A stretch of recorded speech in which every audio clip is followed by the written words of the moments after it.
আবহাওয়া সৃষ্টি হয়ে গেছে। সুতরাং আমরা অত্যন্ত আশাবাদী কোন রকম ঝামেলা ছাড়াই 26শে ফেব্রুয়ারির প্রথম দিকে বা মধ্যবর্তী সময়ে নির্বাচন অনুষ্ঠিত হবে।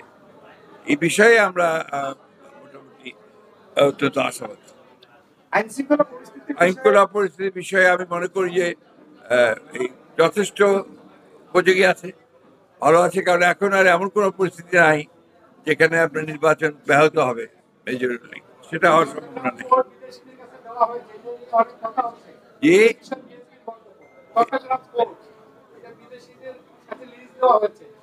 চট্টগ্রাম পোর্টটা বিদেশিদের কাছে লিজ দেওয়া হয়নি, আপনার প্রশ্নটা ভুল। এটা হ্যান্ডলিং, পোর্টের হ্যান্ডলিং দেওয়া হয়েছে, এটা তার ভালো মনে করে যে দিয়েছেন, আমরা সেটা আবার দেখবো। বিএনপি একটা বিশাল রাজনৈতিক দল, এটা একটা আপনার স্রোতস্বিনী নদীর মতো।